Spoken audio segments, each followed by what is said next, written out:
Hello and welcome all.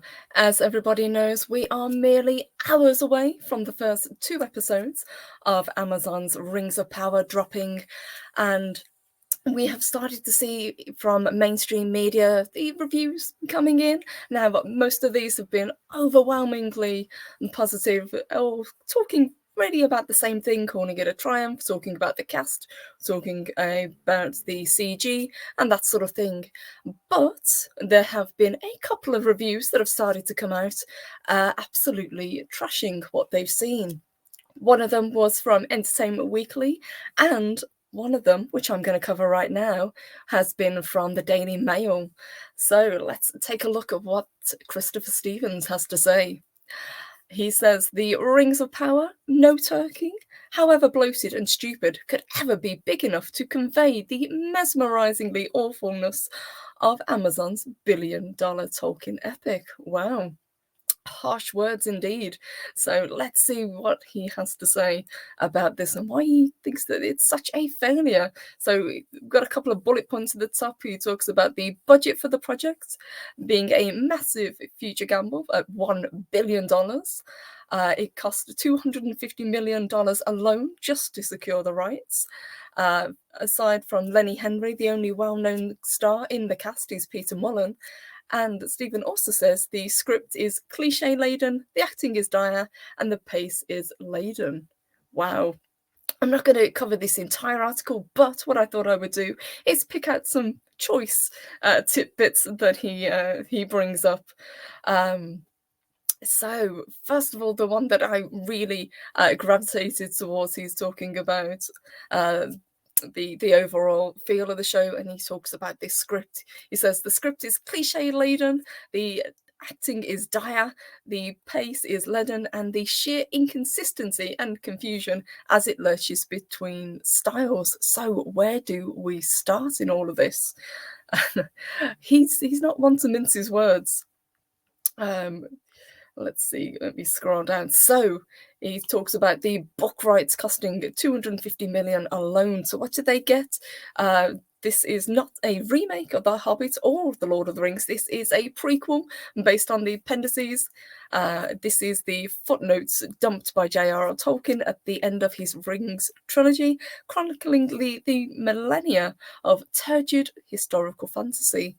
And he says, that's right, the unreadable bits. Now, I would argue that that's not the case, but it is indeed true that they only have a very small section that they can actually use in this.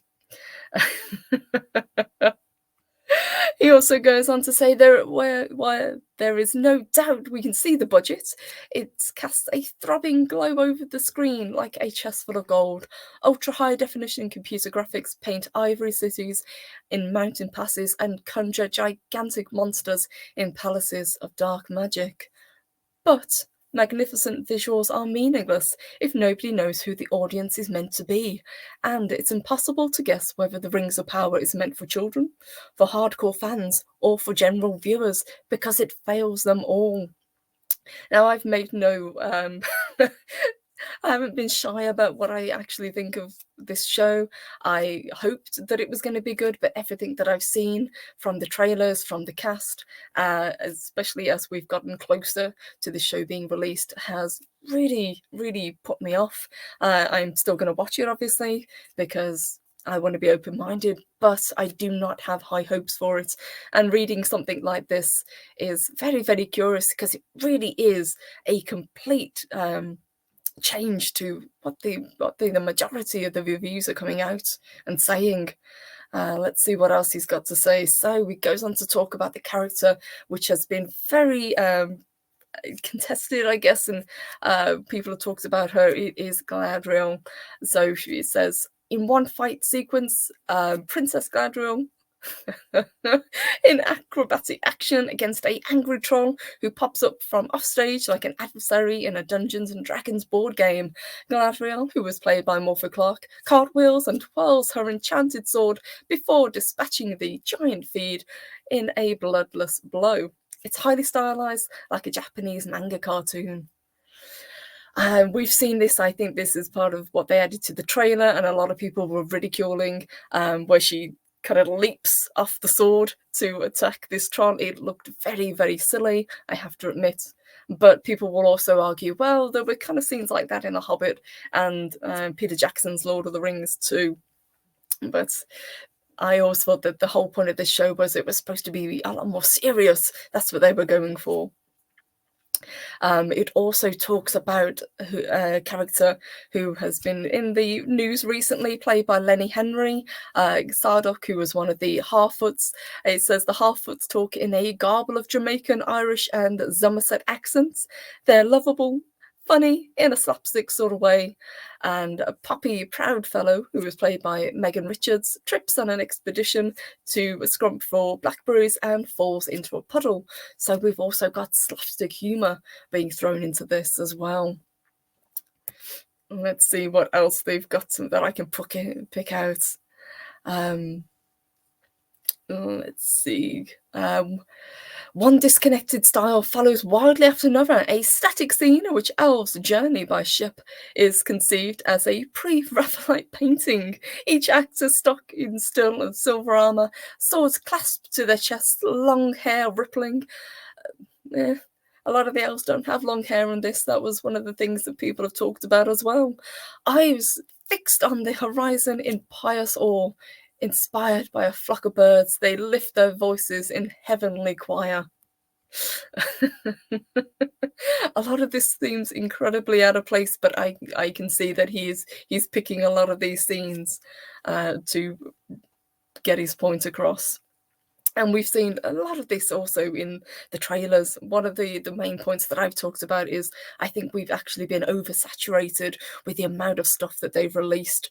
We had trailer after trailer, interview with the cast, we've had behind the scenes, we've had the Comic-Con panel that was huge and televised as well. I think they may have overplayed their hand in what they've shown. Sometimes it's better to hold back and give your audience something to anticipate and go for. Plus, attacking the fans is never a good idea, which we've also seen a heck of a lot of. Let's see if there's anything else that I can pull out of this. It goes on to talk about Mullen, who I've got to admit I'm not particularly familiar with. He is obviously one of the better known stars apart from Sir Lenny Henry. So it says, if the cast seems a little obscure, that's intentional. Aside from Sir Lenny Henry, the only well-known star is Peter Mullen, who plays the King of Dwarves. Hiring an experienced and subtle actor, even if he is in a massive prosthetic nose and filmed to appear 4 feet tall, might seem a canny decision. It isn't. Mullen's talent is simply highlights how woeful everything and everyone else is. The effect is like sticking Richard Burton in an Andram pantomime. Wow, that is incredibly harsh.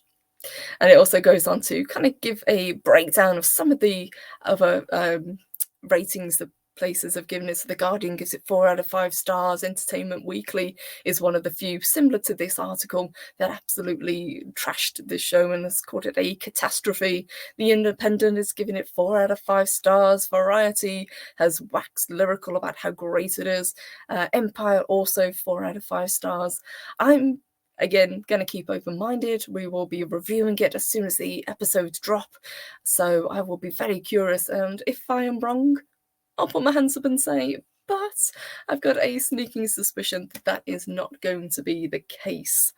But we will see in time. We are, as I said, mere hours away from seeing this show. So guys, if you plan to see it, let me know what you think. I hope you like it, and I can't wait to see you guys on the other side.